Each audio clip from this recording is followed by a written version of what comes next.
The fluorescent lights of Save Mart Grocery buzzed like angry wasps. Chen's feet ached in her discount sneakers 4 hours into her shift, and the Saturday afternoon rush showed no signs of slowing. She scanned items with mechanical precision, her smile forced but professional. "Your total is $47.63, she said to a woman in yoga pants who didn't look up from her phone. Maya had been working at this Chicago grocery store for 8 months. It wasn't glamorous, but it paid better than her morning shift at the hospital cafeteria, and she needed every dollar. Her younger brother's chemotherapy treatments weren't cheap, even with insurance. Their parents had died in a car accident 2 years ago, leaving Maya at 24 to raise a 15-year-old with leukemia. If you're enjoying this story so far, don't forget to hit the like button and subscribe. Drop a comment telling me where in the world you're watching from. I love hearing from you. She was tired. Bone deep, soul-crushing tired. But she showed up, smiled, and kept moving forward because that's what survivors did. "Maya, Register 3 needs backup." Her manager Frank's voice crackled through her headset. His tone carried the usual edge of irritation, like everything was a personal inconvenience to him. "On it," she replied, though her register still had 2 customers waiting. That's when she noticed him. A little boy, maybe 6 years old, stood near the deli counter. He wore clothes that had seen better days. A faded Superman t-shirt with a small hole near the collar, jeans that were too short, sneakers held together with duct tape. His dark hair needed cutting, falling into eyes that were too old for his young face. But it was his expression that made Maya's chest tighten. He was staring at the rotisserie chickens in the hot case with the kind of hunger that went beyond a missed meal. This was the look of someone who didn't know when they'd eat next. Maya had seen that look in the mirror during the months after their parents died, before she'd figured out how to juggle 2 jobs and keep food on the table. The boy's small hand pressed against the glass case, leaving a smudged handprint. His lips moved slightly, like he was counting, probably calculating if he had enough money. A security guard walked past, and the boy immediately dropped his hand, stepping back, trying to disappear. The guard didn't even glance at him, but the boy's shoulders had hunched, his body language screaming invisible. Maya finished ringing up her current customer, her eyes drifting back to the boy. He'd moved to the bread aisle now, picking up a loaf of white bread, checking the price, putting it back, then picking up the store-brand version. Cheaper. He clutched what looked like a few crumpled dollar bills in his small fist. Where were his parents? Maya scanned the store. No one was paying attention to him. No adult was hovering nearby, watching, protecting. The boy made his way to the discount shelf where day-old bakery items sat in plastic containers. He picked up a package of dinner rolls marked down to 99 cents. His face brightened slightly, this he could afford. He walked to Maya's register, standing in line behind a man buying beer and lottery tickets. The boy waited patiently, clutching his rolls and his few dollars like they were precious treasure. When he reached the counter, he carefully placed the rolls down and spread out his money. 3 $1 bills and a handful of change. "Just these, please," he said softly, his voice barely above a whisper. Maya's trained eye calculated instantly. $3.47. The rolls were 99 cents plus tax. He had enough, but barely. "You got it, sweetheart," Maya said gently, scanning the item. "That'll be $1.07. The boy counted out his money carefully, his small fingers trembling slightly as he separated bills from coins. He handed over the exact amount, relief washing over his face. Maya bagged the rolls, but something stopped her from handing them over immediately.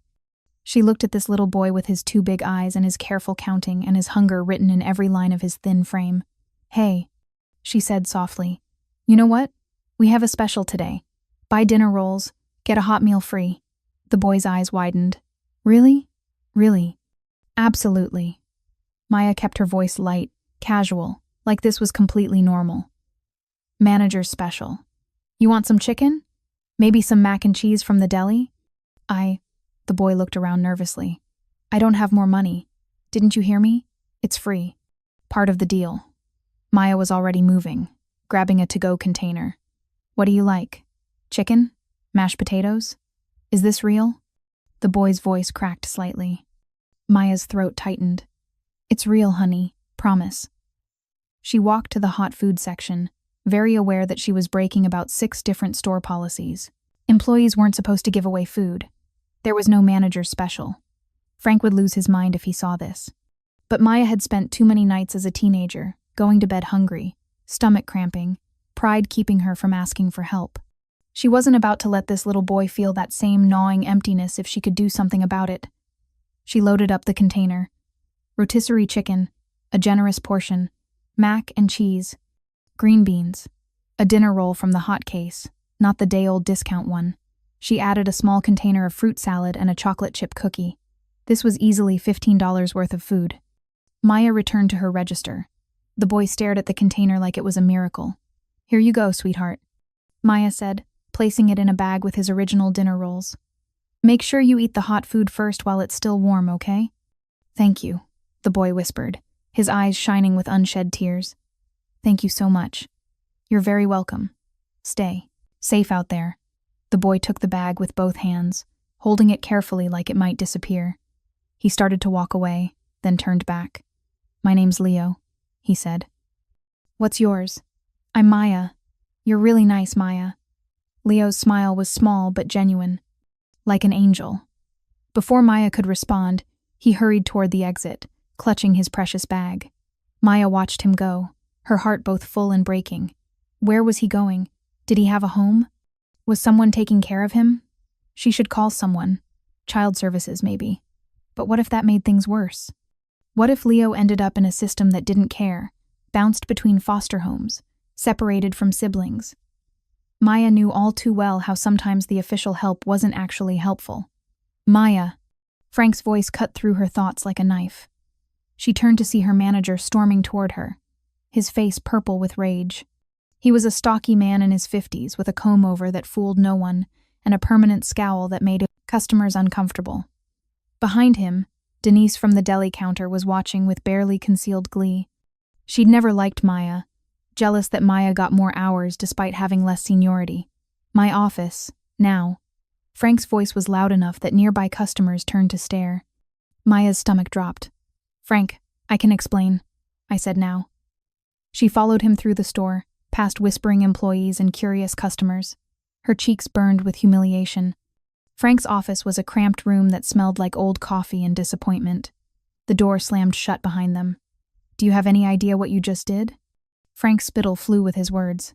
"I gave a hungry child some food. You gave away $15 of merchandise without authorization."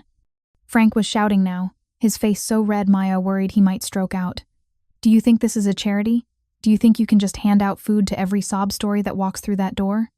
"He was a little boy. I don't care if he was the Pope. You don't have the authority to give away inventory." Frank stepped closer, invading her space. "I've been watching you, Maya. You're always doing this, giving people extra time to find their wallets, pretending you didn't see them eating grapes in the produce section, letting families slide when they're a few cents short. Those are small things that don't hurt anyone. They hurt my numbers, my shrinkage reports, my profit margins." Frank's finger jabbed toward her face. "You think you're some kind of hero. You're not.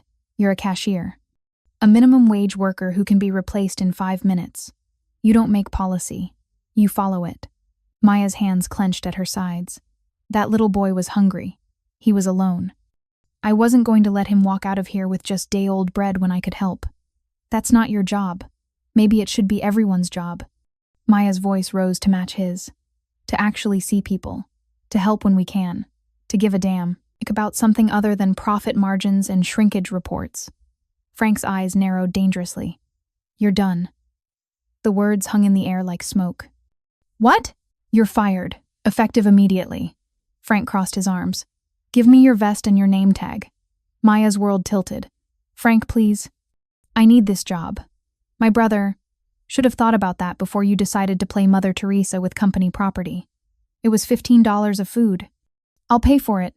Maya's voice cracked. "Take it out of my paycheck. I'll cover it." "Too late. You violated policy. You're terminated." If you find this story engaging, please take a moment to subscribe and enable notifications. It helps us continue producing in-depth content like this. Frank held out his hand expectantly. "Vest and badge, now." Maya's fingers trembled as she unpinned her name tag. This job paid $800 a month. That was Marcus's medication copays. That was utilities and groceries, and the difference between scraping by and drowning. "Frank, I'm begging you. Tears pricked her eyes. I made a mistake. I'll never do it again. Please. Something flickered across Frank's face, not sympathy exactly, but maybe a recognition that he was going too far. For just a moment, Maya thought he might relent. Then the office door burst open. A man stood in the doorway, tall, broad-shouldered, wearing a black suit that probably cost more than Maya's monthly rent. He was maybe 35, with dark hair swept back and eyes like chips of ice. Behind him stood two more men in similar suits, their posture screaming security or worse. The air in the small office seemed to contract. Is there a problem here? The man's voice was quiet, controlled, but it carried absolute authority. Frank's face went from red to white in an instant. Mr. Santoro, I didn't know you were this is just an employee matter. Nothing to concern yourself. The boy who just left with the food. Santoro's gaze locked on Maya. You gave it to him? Maya's mouth went dry. Oh God. This man knew Leo. Was Leo in trouble? Was she? Yes. Maya managed. Why? The question hung heavy. Maya looked at this dangerous, powerful man and made a choice. She'd already lost her job. She might as well tell the truth. Because he was hungry. Because he was alone. Because he's a little boy who shouldn't have to choose between bread and a real meal. Her voice steadied. Because it was the right thing to do. Santoro stared at her for a long moment. His expression revealed nothing. Then he turned to Frank. You were firing her? She violated company policy, Frank said quickly. Gave away merchandise without authorization. It's grounds for immediate. The slap came out of nowhere. Santoro's hand connected with Frank's face with a crack that echoed in the small office. Frank stumbled backward, hand flying to his reddening cheek, shock and fear warring on his face.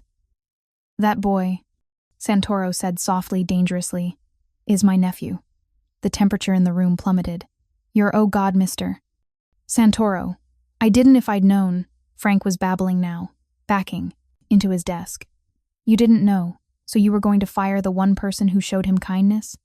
Santoro's voice never rose, but it cut like a blade.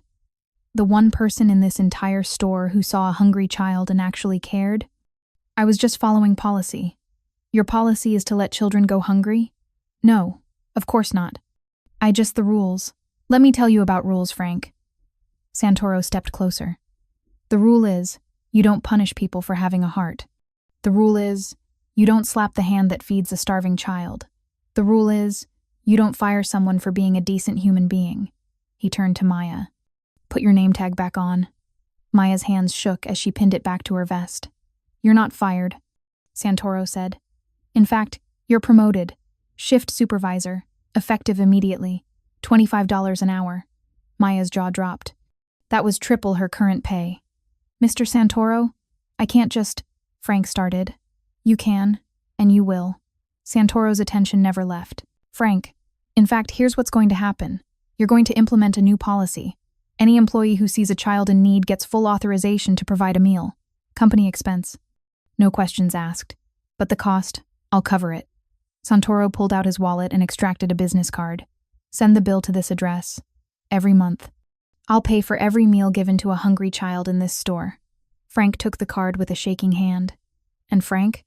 Santoro's smile was cold. If I hear that you've retaliated against Maya in any way, if her hours are cut, if her shifts are changed, if she's treated with anything less than complete respect, you won't just lose your job. You'll lose a lot more than that. Are we clear? Crystal clear, Mr. Santoro. Good. Santoro finally turned his full attention to Maya. I'd like to speak with you outside. Please. It wasn't really a request. Maya followed Santoro out of the office, through the store, past employees and customers who openly stared. She felt like she was floating, disconnected from reality. In the parking lot, Santoro stopped beside a black Mercedes that probably cost more than Maya would earn in 5 years. The two men who'd accompanied him stood at a respectful distance, watching. Thank you, Santoro said simply. For helping Leo. Is he okay? Maya asked. Where did he go? Does he need... He's safe now. With family. Santoro studied her carefully. Why did you help him? I told you. He was hungry. Most people would have ignored him, assumed it wasn't their problem. His dark eyes were unreadable. You risked your job. Maya shrugged. Some things are more important than a job. Like what? Like making sure a little kid doesn't go to bed with an empty stomach. Maya met his gaze. Like treating people with dignity. Like being able to look at yourself in the mirror and not hate what you see. Something shifted in Santoro's expression. What's your name?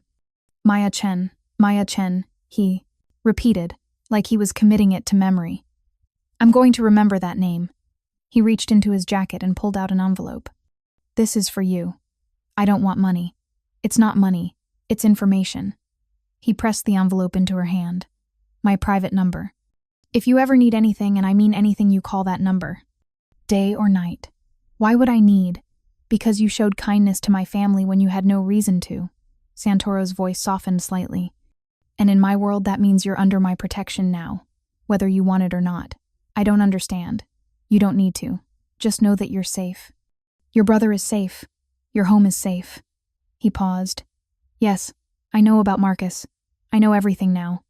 A chill ran down Maya's spine. This man had investigated her in the 15 minutes since she'd given Leo food. Don't be afraid, Santoro said, reading her expression. I protect what's mine. And you, Chen, just became mine. Before she could respond, he got into the Mercedes.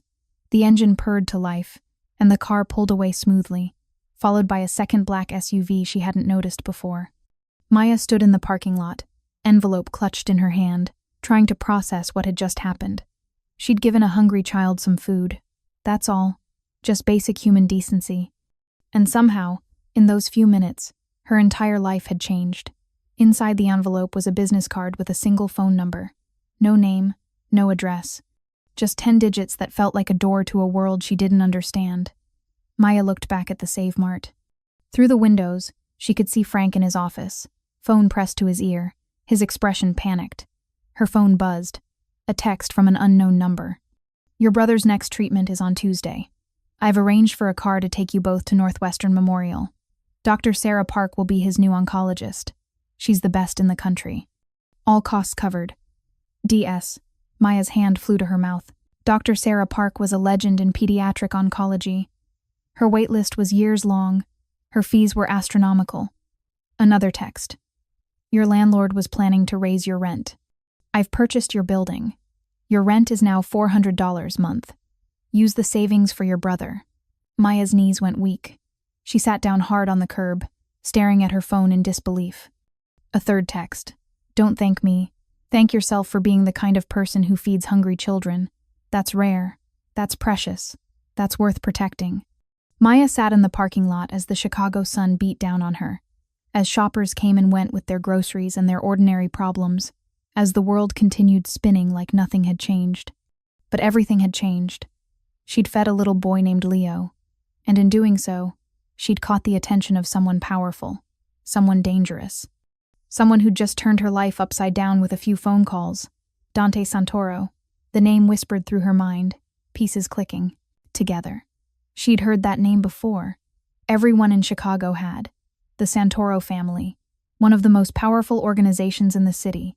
Legitimate businesses on the surface. Shadows and secrets underneath. And she'd just fed his nephew.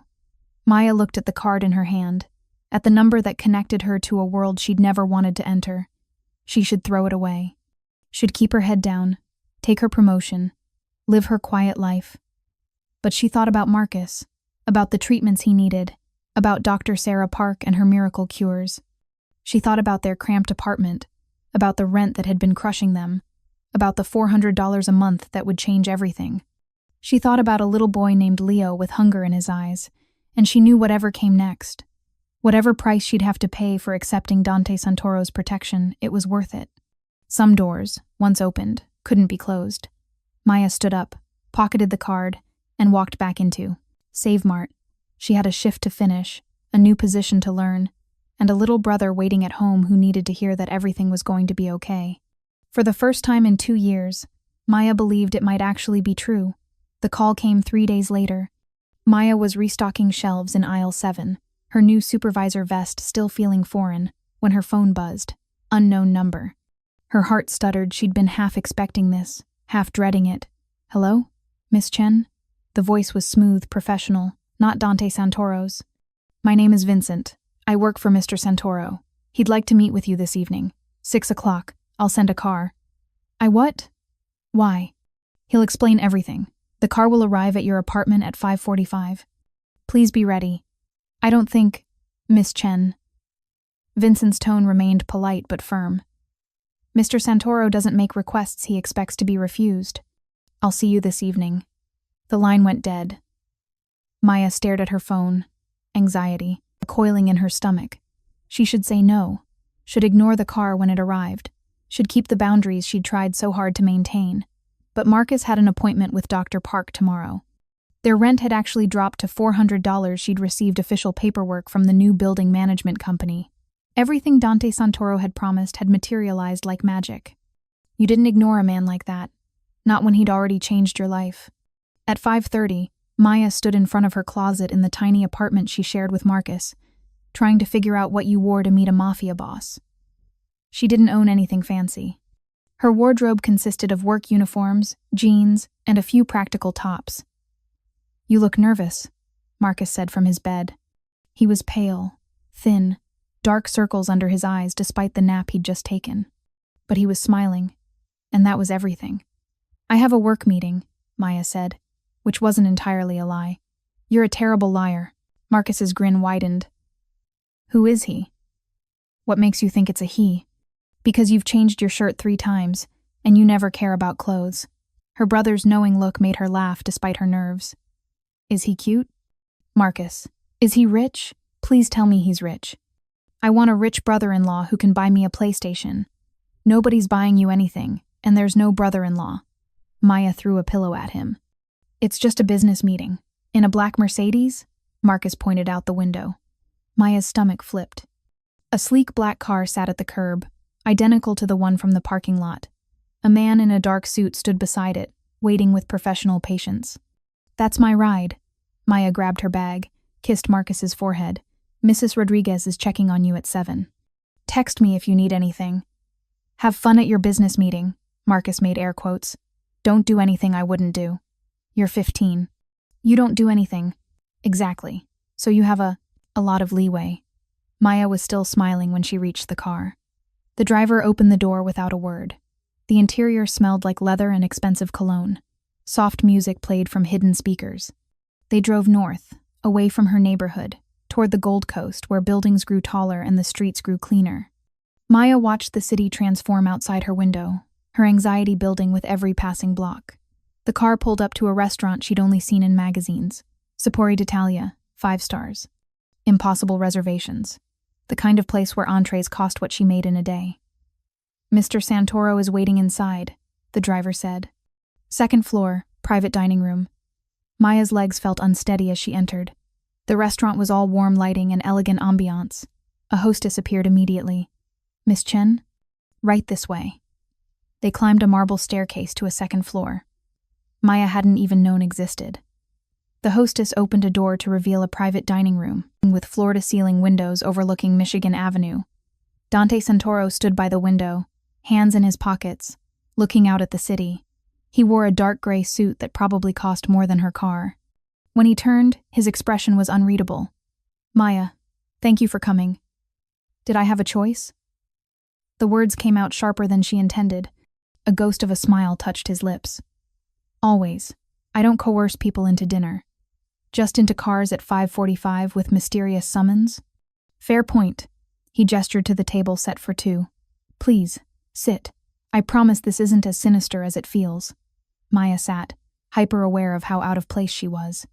Her simple blouse and jeans felt shabby against the elegant surroundings. You look uncomfortable, Dante observed, taking the seat across from her. I am uncomfortable. I don't belong in places like this. Why not? Because I work in a grocery store. Because my nicest outfit comes from Target. Because... Maya stopped herself. Why am I here, Mr. Santoro? Dante, please. He poured wine from a bottle she suspected cost more than her monthly grocery budget. You're here because I wanted to thank you properly. And because we need to discuss the situation. What situation? A waiter appeared with appetizers Maya couldn't name. Dante waited until they were alone again before answering. Leo's situation. His mother, my sister Sophia, died 4 months ago. Overdose. Pain flickered across his face. Leo's been staying with various family members since then. That day you saw him, he'd run away from his temporary foster placement. We'd been searching for him for 6 hours. Maya's chest tightened. I'm so sorry. He has trauma, anxiety, trust issues.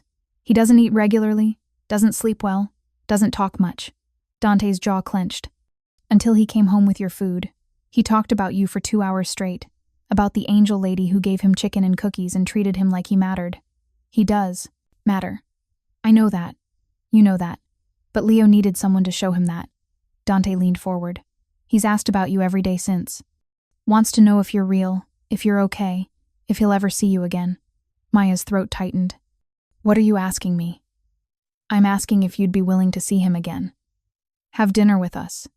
Let him thank you properly. Dante paused. Let me thank you properly.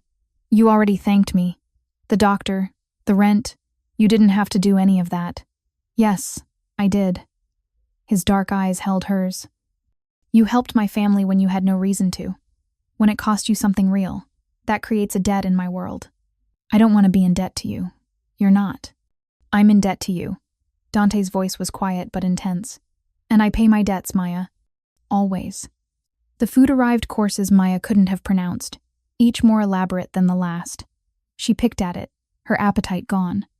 Tell me about Marcus, Dante said, changing the subject smoothly. Maya's head snapped up. How much do you know about him? Everything. At her alarmed expression, he raised a hand. I'm not trying to intimidate you. I'm trying to understand you. You're 24, working 2 jobs, raising a teenager with cancer. You've been doing it alone for 2 years since your parents died. That's remarkable. It's survival. It's courage. Dante's expression softened slightly. My sister tried so hard with Leo, but the drugs. They took everything from her. By the end, she couldn't take care of herself, let alone a child. I watched her disappear piece by piece, and I couldn't stop it. The raw pain in his voice made Maya's anger dissolve. This wasn't just a powerful crime boss. This was a brother who'd lost his sister, an uncle trying to save his nephew. I'm sorry for your loss. Maya said quietly. I'm sorry for yours. Dante met her eyes. We're more alike than you might think. Both trying to protect kids who've lost too much. Both willing to sacrifice. Everything for family. I'm nothing like you. No? A hint of a smile. You risked your job for a stranger's child. That takes a certain kind of fearlessness. A certain disregard for self-preservation, in favor of doing what's right. He paused. I recognize that quality, because I have it too. You're a criminal. The words hung in the air. Maya immediately regretted them, but Dante didn't flinch. I'm a businessman who operates in gray areas, he said calmly. I own restaurants, real estate, construction companies, all legitimate, all legal. And the other parts? The other parts protect my family and provide for people who depend on me. His gaze was steady. I'm not going to lie to you, Maya. I'm not a saint. I've made choices that would horrify you. But everything I do for family. Like paying for my brother's treatment, exactly like that. Maya pushed her barely touched food away. What do you want from me, Dante? I want you to have dinner with me and Leo, tomorrow, night, if you're free. At my home. Nothing formal, nothing scary. Just pizza and a 6-year-old who wants to say thank you to his angel. Just that? Just that. Dante leaned back. I'm not asking you to enter my world, Maya. I'm just asking you to let a little boy express his gratitude. He needs to know that good people exist.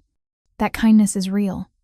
Maya thought about Leo's small face, his 2 big eyes, his careful counting of change. She thought about the way he'd said, "You're really nice," like it was a revelation. Okay, she heard herself say. Tomorrow night. For Leo. For Leo. Dante agreed, but something in his expression suggested it was about more than just his nephew. The driver took her home an hour later. As Maya climbed the stairs to her apartment, her phone buzzed. A text from the unknown number Dante, she now knew. Thank you for giving Leo and me another chance. Tomorrow at 6, I'll send a car. And Maya? Tonight wasn't about obligation. It was about wanting to know the woman who reminded me that goodness still exists in this city. Maya stared at the message for a long moment before pocketing her phone. She'd just agreed to have dinner with a Mafia boss and his traumatized nephew. This was either the best decision she'd ever made or the worst. Only time would tell which. Dante Santoro's home wasn't what Maya expected. She'd imagined something ostentatious, a mansion with columns and fountains, dripping with obvious wealth. Instead, the car pulled up to a brownstone in Lincoln Park. Beautiful, yes, but understated. Human-scaled. The kind of place where actual people lived, not just crime bosses. Vincent, the man who'd called her, opened the car door. He was in his 50s with silver hair and kind eyes that seemed at odds with his profession. "Welcome, Miss Chen. Mr. Santoro and Leo are waiting inside." The front door opened before Maya could knock. Dante stood there in jeans and a casual button-down, looking younger and more approachable than he had in his suit. Behind him, Maya glimpsed warm lighting, comfortable furniture, and Maya. Leo barreled past Dante, wrapping his small arms around Maya's waist. He'd gained weight since she'd seen him, his cheeks fuller, his eyes brighter. He wore clean clothes that actually fit. "Hey, Leo," Maya said, her heart melting as she hugged him back. "You look great. Uncle Dante says I can't have cookies before dinner, but maybe if you ask him, he'll say yes." Leo looked up at her with shameless manipulation. "Because you're special." "Nice try, kid." Dante ruffled his nephew's hair. "Come inside, Maya. Welcome to our home." Our home. The words carried weight, suggesting permanence, stability. This wasn't a temporary arrangement. Leo lived here now. The interior was as warm as the exterior suggested. Hardwood floors, comfortable couches, photos on the walls, many featuring a beautiful woman who must have been Sophia, Leo's mother. In one photo, she held baby Leo, her smile radiant. In another, she and Dante stood together at what looked like a family gathering, his arm around her shoulders. "That's my mama," Leo said, following Maya's gaze. "She's in heaven now, but Uncle Dante says she's still watching over me." "I'm sure she is," Maya said softly. "She was very beautiful." "She was," Dante agreed quietly. "Come on, dinner's almost ready." The kitchen was massive but lived in, with a large island covered in pizza-making supplies. Dough, sauce, cheese, toppings spread out like an assembly line. "We're making our own pizzas," Leo announced proudly. "Uncle Dante said you might like to help." "I've never made pizza before." "It's easy." Leo grabbed her hand, pulling her to the island. "First, you stretch the dough, then you smash it flat, then you put whatever you want on top. I'm putting pepperoni and extra cheese." For the next hour, Maya forgot about Mafia connections and dangerous obligations. She stretched dough, badly, laughed as flour covered Leo's nose, and watched Dante work with surprising domesticity. He moved through the kitchen with the same controlled confidence he brought to everything else, but here it translated into perfectly stretched dough and evenly distributed toppings. "You're good at this," Maya observed. "My mother taught me. Sunday dinners were sacred in our house, everyone had to help cook." A shadow crossed his face. "She died when I was 17. Sophia was 12. I raised her after that. You were just a kid yourself. Old enough to know she needed me." Dante slid their pizzas into the oven. "Not old enough to know how badly I'd fail her."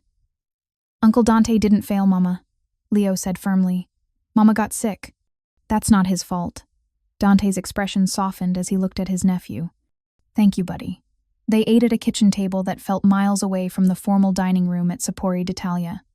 Leo chattered constantly, telling Maya about his new school, his new room, the dog Dante had promised him. When things settled down— "What kind of dog?" Maya asked. "A big one, like a German Shepherd or a Lab. Uncle Dante says I have to prove I can take care of something smaller first, so we might get a goldfish." Leo made a face. "Goldfish are boring, but Uncle Dante says responsibility starts small." "Uncle Dante sounds very wise." "He is," Leo said with complete sincerity. "He knows everything, and he's super strong. Yesterday he picked me up with one hand." "Leo, eat your pizza," Dante said, but he was smiling. After dinner, Leo wanted to show Maya his room. It was a child's paradise, bright colors, toys organized on shelves, books everywhere, a reading nook by the window. "This is amazing, Leo. Uncle Dante let me pick everything." Leo climbed onto his bed, patting the space beside him. "Will you read to me?" "Uncle Dante tries, but he does all the voices wrong." "I heard that," Dante called from the hallway. Maya ended up reading 3 chapters of Percy Jackson while Leo snuggled against her side, occasionally commenting on the story. When his eyes started drooping, she felt Dante's presence in the doorway. "Time for bed, buddy," Dante said gently.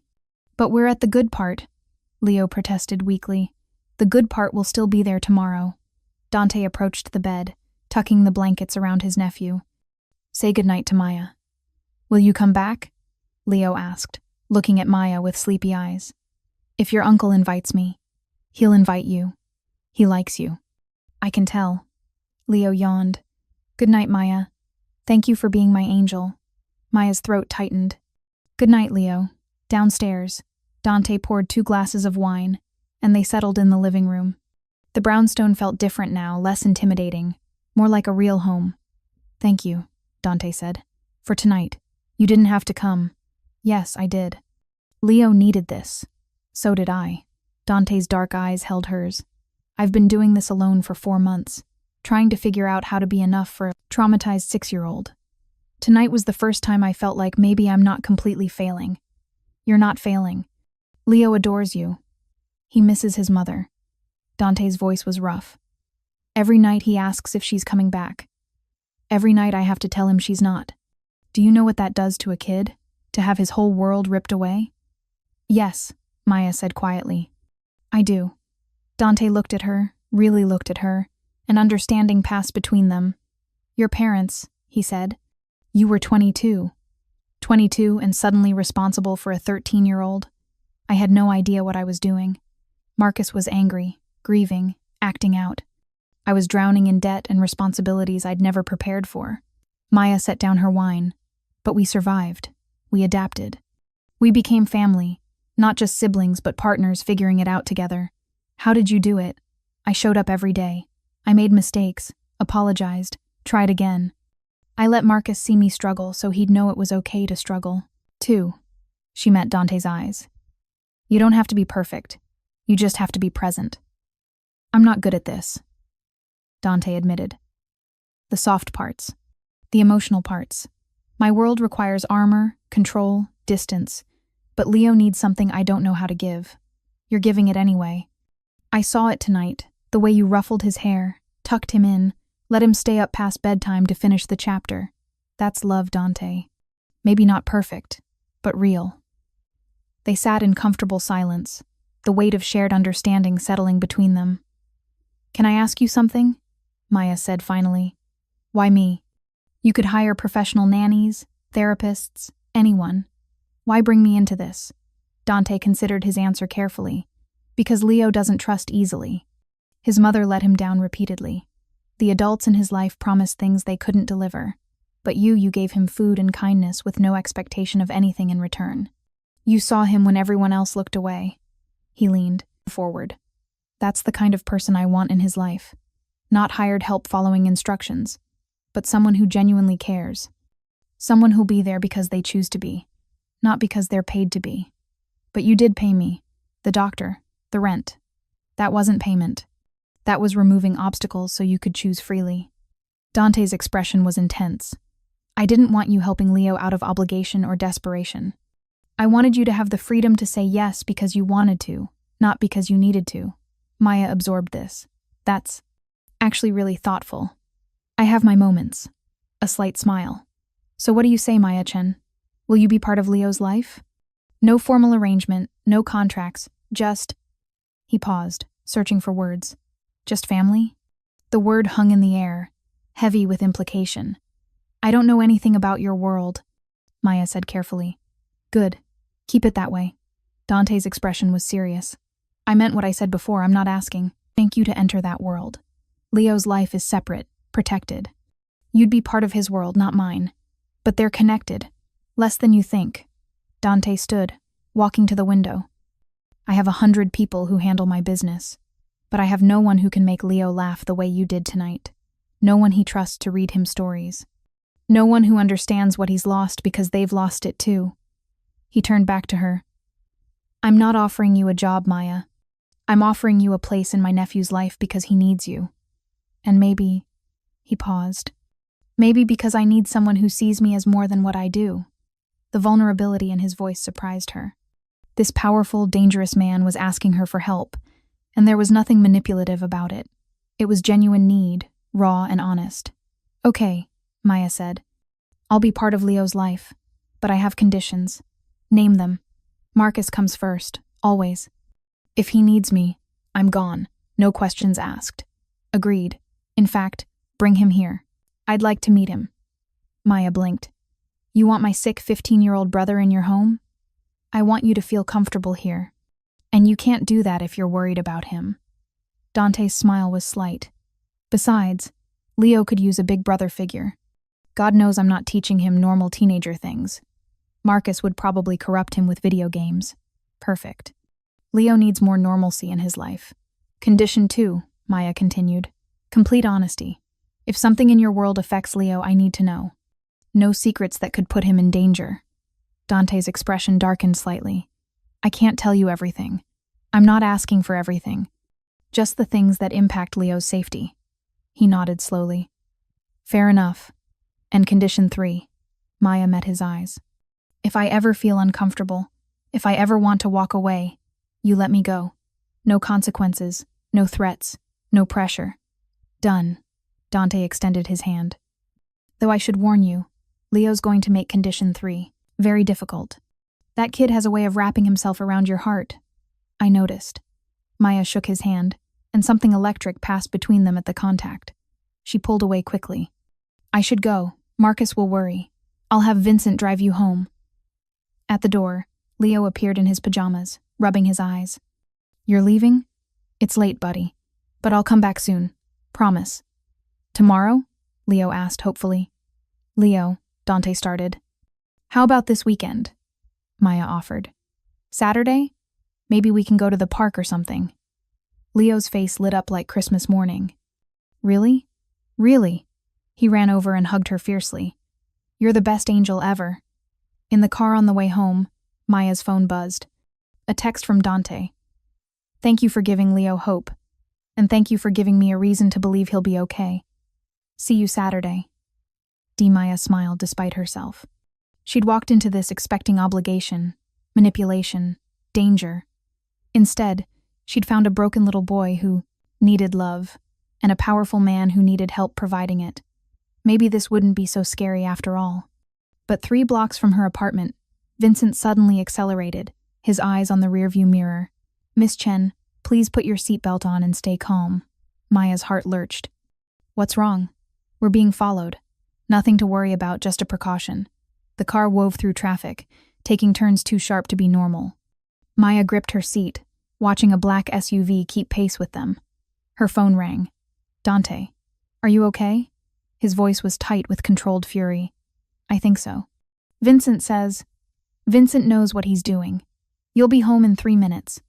Marco and Tony are already at your apartment securing the area." "Securing the Dante? What's happening?" "Someone's interested in who you are and why you're connected to me." His voice was ice. "Don't worry. It's being handled." The car screeched to a stop outside her building.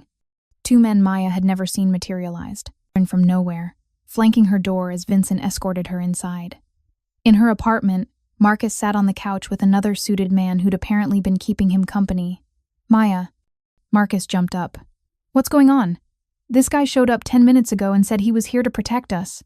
"It's okay," Maya said, though her hands were shaking. "Everything's okay." But as she watched 2 more men take positions outside her building, as Dante's people transformed her ordinary life into something requiring armed protection, Maya realized nothing was okay. She'd entered Dante Santoro's world whether she'd intended to or not. And there was no going back now. Maya didn't sleep that night. She sat in her tiny kitchen, watching through the window as shadows moved on the street below. Dante's men. She knew that's what they were, positioned at intervals like silent sentinels. Marcus had finally fallen asleep around 2 a.m. After asking approximately 1,000 questions Maya couldn't answer. Her phone buzzed at 6 a.m. "Dante, I'm sorry about last night. Can we talk?" "I'm outside." Maya looked out the window. The black Mercedes sat at the curb, Dante leaning against it with 2 cups of coffee. Even at dawn, he looked composed, dangerous, and somehow tired all at once. She pulled on a sweatshirt and went downstairs. "You look like hell," Dante said, handing her a coffee. You have armed men guarding my building. I didn't sleep. I noticed. He gestured to a bench across the street. Walk with me? They walked in silence for a block, the early morning air cold enough to see their breath. Dante's security followed at a discreet distance, close enough to intervene, far enough to give the illusion of privacy. The people following you last night, Dante began. They work for the Marchetti family, rivals of mine. Why would they care about me? Because you were at my home. Because Leo hugged you goodbye where cameras could see. Because in my world, anyone I care about becomes a potential target. His jaw was tight. I should have anticipated this. Should have been more careful. So what now? I just live with bodyguards forever? No. Now I handle it. Dante's voice went cold. The Marchettis will understand that you're off limits. They'll understand what happens if they come near you or Marcus again. How will they understand that? Dante looked at her, and for the first time, Maya saw the man behind the careful facade. The man who'd built an empire in shadows. The man people feared for good reason. Better you don't know the details. That's not the deal, Maya said firmly. You promised honesty when it affects Leo's safety. I'm guessing if people are following me, it affects his safety too. Dante stopped walking. For a long moment, he studied her face, weighing something internal. The Marchettis have been pushing into territory we've held for 15 years, he said finally. Restaurants, construction contracts, union negotiations. It's been escalating for months. Last night they saw an opportunity to find out who you are. Use you as leverage. Leverage for what? To make me back down. To show I have weaknesses. His dark eyes held hers. In my world, caring about someone makes you vulnerable. They'll exploit that vulnerability any way they can. Maya's coffee had gone cold in her hands. Maybe I shouldn't be around Leo. Maybe I'm making things worse. No. The word was absolute. You're not making anything worse. The Marchettis were always going to push. This just accelerated the timeline. What timeline? The timeline where we resolve this permanently. Dante's expression was granite. I've been patient, tried to handle things diplomatically. That patience ends now. The words should have scared her. Instead, she felt something else, a strange sense of being protected, valued, worth fighting for. No one had fought for Maya in years. She'd been the fighter, the protector, the one holding everything together alone. Will you be safe? She asked quietly. Something softened in Dante's expression. Worried about me? Leo needs you. If something happens to you, nothing will happen to me. He reached out, tucked a strand of hair behind her ear. The gesture was intimate, gentle, at odds with the dangerous conversation they'd just had. I've been doing this a long time, Maya. I know how to win. His hand lingered near her face, and Maya found herself frozen, caught between pulling away and leaning closer. This man was dangerous in ways that had nothing to do with violence. He made her want things she had no business wanting. I should get back, she said, stepping away. Marcus will wake up soon. Maya. Dante caught her hand. I meant what I said. You can walk away from this. Say the word, and I'll make sure you and Marcus are protected from a distance. You'll never see me again. What about Leo? Leo will be disappointed, but he'll survive. He's survived worse. Dante's thumb traced circles on her palm, a distraction she couldn't afford. I won't trap you in this world. Maya should say yes, should take the out he was offering, should run back to her simple, safe life where the most dangerous thing she faced was Frank's bad moods. But she thought about Leo's small arms around her waist, his sleepy voice asking if she'd come back. The way Dante had looked tonight, powerful and dangerous, yes, but also tired and human and trying so hard to be good for a little boy who needed him. I'm not walking away, Maya said, but I need you to promise me something. Anything. Keep Leo safe. Whatever happens with these Marchetti people, whatever you have to do, keep him away from it. Let him stay innocent as long as possible. I promise. Dante pulled her closer, and Maya didn't resist. Leo's world stays clean. Always. They stood on the empty street as the sun rose over Chicago, connected by a promise and a little boy and something neither of them was ready to name. Saturday. Still happens, Dante said. You, me, Leo, the park. Normal family stuff. Normal, Maya repeated with a slight smile. Is anything about this normal? No, but we can pretend for a few hours. He squeezed her hand once, then let go. Get some sleep. My men will stay until things settle. How long will that take? 48 hours. Maybe less. The cold certainty in his voice suggested he wasn't guessing. The Marchettis will get my message loud and clear. Maya didn't ask what the message was. She was learning that some things were better left unknown. The message arrived at Marcello Marchetti's office at exactly 9 a.m.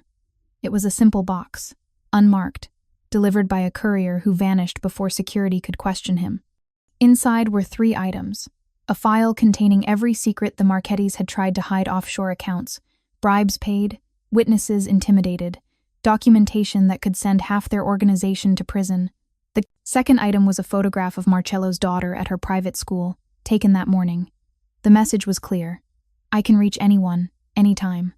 The third item was a note in Dante's handwriting. The woman and her brother are off limits.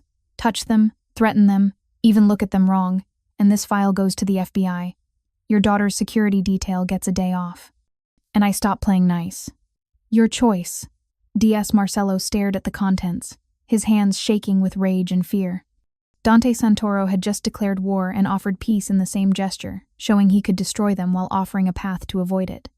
The old man picked up his phone. Call Santoro. Tell him we accept his terms.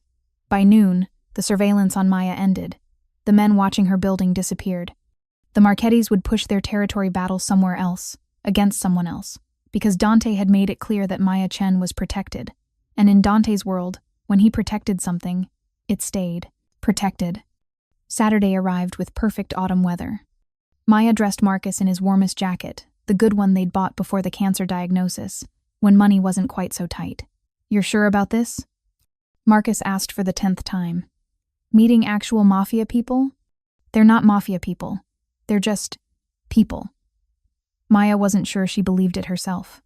And you're meeting a 6-year-old who needs friends. A 6-year-old whose uncle can apparently make armed men appear and disappear at will. Marcus. Fine, but if someone offers me cement shoes, I'm blaming you. The car arrived promptly at 10. Vincent drove while Maya and Marcus sat in the back, Marcus trying very hard to act cool and failing spectacularly. This car is insane, he whispered to Maya. Do you know what year this is? Do you know how much— Marcus, breathe. At the brownstone, Leo waited on the front steps, practically vibrating with excitement. The moment the car stopped, he ran over. You came. You really came. He looked at Marcus with wide eyes. Are you Maya's brother? She said you were sick, but you look okay. Do you like dogs? Uncle Dante says we might get a dog. Do you want to help name him? Marcus blinked, overwhelmed by the verbal assault. Yeah. Dogs are cool. See? Leo grabbed Marcus's hand. I knew we'd be friends. Come on, I'll show you my room. I have the new Spider-Man game. Do you play video games? Do I play video games? Kid, I'm basically a gaming legend. What's a legend? Marcus grinned. I'll explain inside. They disappeared into the house, Leo chattering nonstop while Marcus answered with surprising patience. Maya watched them go, something warm unfurling in her chest. That went well, Dante said from the doorway. He wore jeans and a leather jacket, looking younger and more relaxed than she'd seen him. Leo's been talking about meeting Marcus all week. Marcus has been terrified all week. Really? He's hiding it well. Dante smiled. Come inside. I made breakfast. The kitchen smelled like pancakes and bacon. Dante moved around the space with easy confidence, flipping pancakes while keeping an eye on the bacon. You cook a lot? Maya asked, stealing a piece of bacon. When I have time. My mother believed everyone should know how to feed themselves.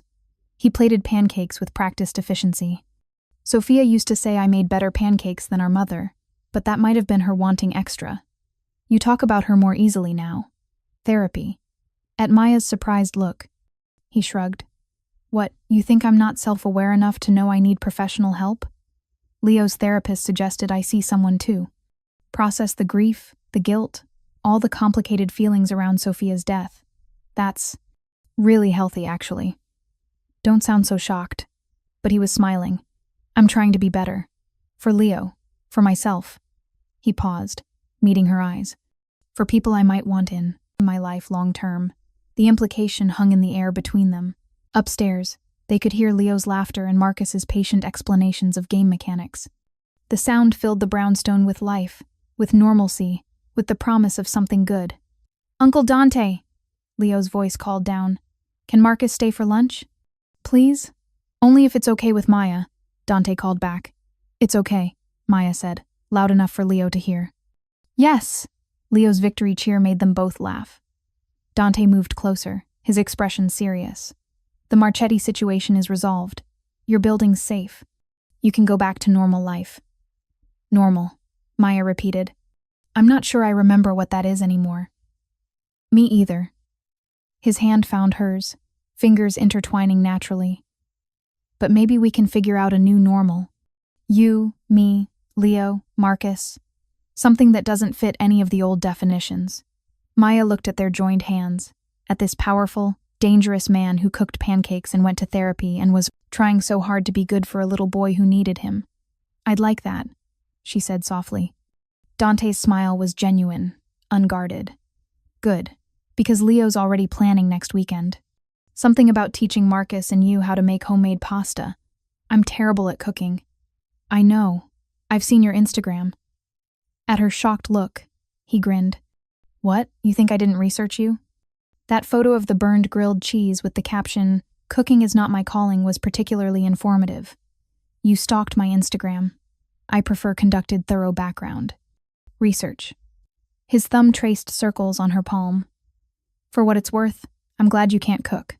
Means I get to teach you, assuming I want to learn from you. Oh, you do. His confidence was infuriating and attractive in equal measure. Everyone wants to learn from me. Maya laughed despite herself. This version of Dante, playful, lighter, almost normal, was dangerous in entirely new ways. It made her want to stay, to build something here, to ignore all the very reasonable warnings in her head.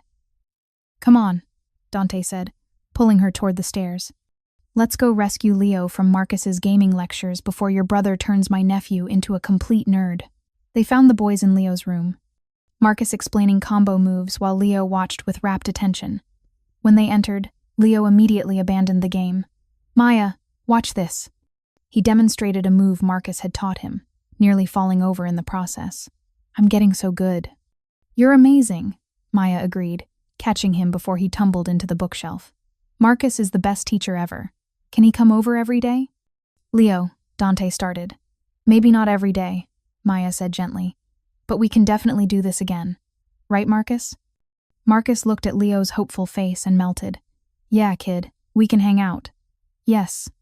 Leo threw his arms around Marcus, who patted his back awkwardly. This is the best day ever.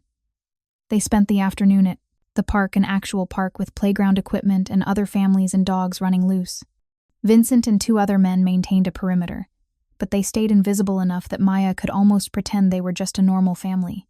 Leo ran from swing to slide to climbing structure with boundless energy, demanding Maya and Marcus watch every achievement. Dante pushed him on the swings, his expensive clothes at odds with the playground setting but his laughter genuine. He's really good with Leo, Marcus observed, watching Dante catch his nephew at the bottom of the slide. Like, actually good. Not just pretending. He's trying hard. It shows. Marcus glanced at Maya. You like him. Marcus, you do. I can tell. You get this look when he talks to you. Her brother's expression was knowing. It's okay, you know, to like someone. To want something for yourself for once. It's complicated. Everything about our life is complicated. Doesn't mean we stop living it. Marcus bumped her shoulder. Just be careful, okay? But also be happy. You deserve happy. Maya's throat tightened. When had her little brother gotten so wise? Come on, Leo called, waving them over. Uncle Dante says we can get ice cream. The ice cream shop was crowded with weekend families. They squeezed into a corner booth, Leo wedged between Maya and Marcus while Dante sat across from them. Leo ordered chocolate with rainbow sprinkles. Marcus got coffee, trying to be sophisticated. Maya chose vanilla, and Dante ordered pistachio. That's an old man flavor, Leo declared. I'm an old man, Dante replied solemnly. You're not old. Maya, tell him he's not old. You're not old, Maya said obediently, fighting a smile. See? Leo took a huge bite of ice cream, getting chocolate on his nose. Maya says you're not old, so you're not. Dante caught Maya's eye across the table, and something passed between them, warm, intimate, full of possibility. This could be her life. This warmth, This belonging, this family that didn't look like any family she'd imagined but felt more right than anything had in years. But as they left the ice cream shop, Maya noticed a man watching from across the street. He wasn't being subtle about it. His gaze locked on their group with clear calculation. Dante noticed too. His entire posture shifted, his body angling between the watcher and Leo. Vincent materialized from nowhere, speaking quietly into his phone. "Time to go home," Dante said, his voice casual but firm. "Leo, stay close to Maya." "But we just..." "Now, buddy." Something in Dante's tone made Leo obey without argument.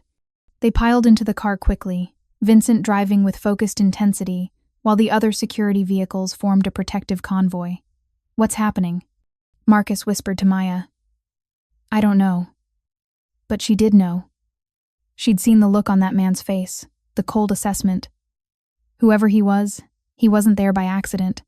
At the brownstone, Dante ushered them, inside quickly. "Vincent, take Leo upstairs. Maya, Marcus, come with me." In his study, a room Maya hadn't seen before, Dante pulled up security footage on his computer. The man from the ice cream shop appeared on screen, along with 2 others who'd been positioned at different points around the park. "Marchetti's men," Dante said flatly. "They broke our agreement." "But you said it was resolved." Maya's voice rose. "You said we were safe." "I thought we were." Dante's expression was dark with fury. Apparently, Marcello's nephew didn't get the memo. "He's young, stupid, eager to prove himself." "Prove himself by doing what?" Marcus asked, his face pale. Dante didn't answer, which was answer enough. Maya's phone buzzed. Unknown number. Nice family outing. Would be a shame if something happened to interrupt these touching moments. Tell Santoro his protection only works if we respect it. A friend. Her hands shook as she showed Dante the message. His jaw clenched so tight Maya heard. Teeth grinding. "Get Leo. Pack a bag. You're all staying here tonight, where my security is tightest. Dante, this isn't negotiable." He looked at her, and for the first time, Maya saw real fear in his eyes. "I won't let anything happen to you. Any of you. But I need you here, where I can protect you properly." "For how long?" "Until I end this. Permanently." The word hung in the air, heavy with implication. "What are you going to do?" Maya whispered.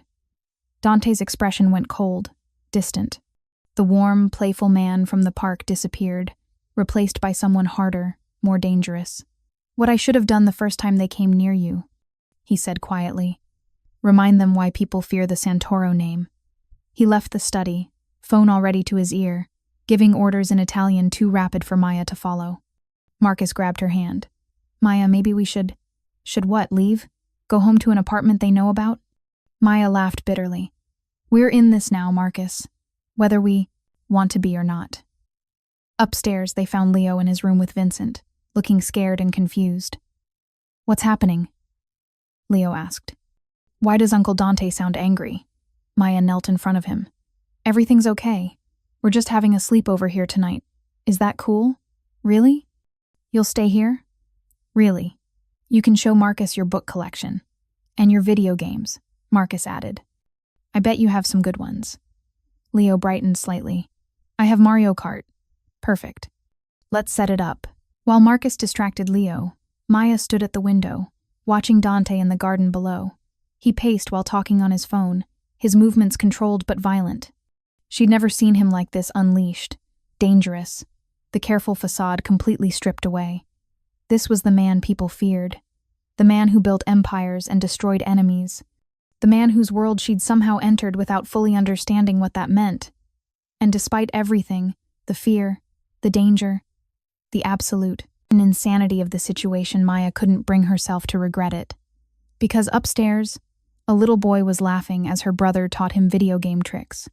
Because in this brownstone, they were safe, protected, valued. Because Dante Santoro had looked at her with real fear in his eyes, and that fear was for her safety, her life, her happiness. No one had cared about Maya's happiness in years, and now someone did. Someone powerful enough to keep that promise, dangerous enough to make people think twice about breaking it. The question was, what price would they all pay for that protection? Maya watched Dante end his call and look up at her window. Even from this distance, she felt the intensity of his gaze. They'd crossed a line today, gone from casual involvement to something deeper, more binding.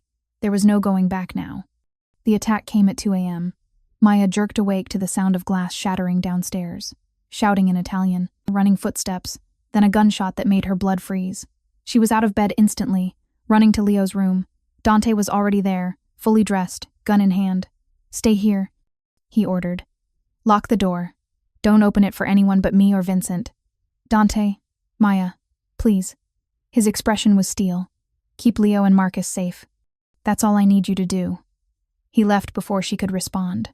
Maya locked the door with shaking hands, then gathered Leo and Marcus into the bathroom, the room with no windows, the safest spot. Leo was crying silently, shaking.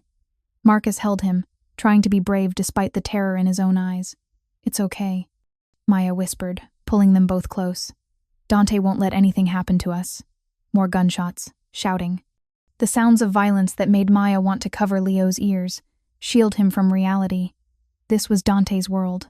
This brutality, this danger, this constant threat. And she'd brought her baby brother into it. The sounds stopped. Silence fell, somehow worse than the noise. Footsteps in the hallway. Maya held her breath. "Maya," Dante's voice, rough but calm. "It's me. Open the door." She did. Dante stood in the hallway, his knuckles bloody, his shirt torn, but he was alive, solid, real. "Is Leo okay?" he asked immediately. "He's scared. Marcus too. What happened?" 4 of Marcello's men, trying to send a message. Dante's expression was carved from granite. They won't send another. The implication was clear. Maya didn't ask for details. "Uncle Dante?" Leo's small voice came from the bathroom. "Are the bad guys gone?" "Gone, buddy. You're safe now." Dante moved past Maya, crouching in front of his nephew. "I'm sorry you heard that. I'm sorry you were scared." Leo threw his arms around Dante's neck. "I knew you'd protect us. You always protect us." Over Leo's head, Dante met Maya's eyes. The raw emotion there, fear, relief, determination, stole her breath. This man would burn the world to keep Leo safe, would kill, without hesitation to protect the people he claimed as his. And Maya was one of those people now. "Come on," Dante said gently. "Let's get you back to bed. You too, Marcus. Nothing else is going to happen tonight." "How do you know?" Marcus asked, his voice small. "Because I made sure of it." Dante's tone held absolute certainty. "You're safe in this house. Always." After tucking Leo in and settling Marcus in the guest room, Dante found Maya in the hallway. "I'm sorry," he said quietly. "This isn't the life I wanted for you, for any of you. But it's the life you have." "Yes." He didn't try to deny it. "This is who I am, Maya. This violence. This darkness. I can't change that." Maya looked at this man who'd just fought off armed attackers to protect a little boy who wasn't even his son, who'd opened his home to her brother, who'd fought to keep them all safe. "I'm not asking you to change," she said softly. "I'm just asking you to keep being honest, to let me see all of it, not just the parts you think I can handle." Dante studied her face. "Most people run when they see all of it. I'm not most people." "No." A ghost of a smile. "No, you're really not." He reached out, cupping her face with a gentleness that shouldn't have been possible from hands that had just dealt violence. "I meant what I said before. You can still walk away. I'll keep you protected from a distance. You'll never—" Maya kissed him. It was impulsive, probably stupid, definitely complicated. But she was tired of pretending this was just about Leo, just about family, just about protection. She wanted this, wanted him.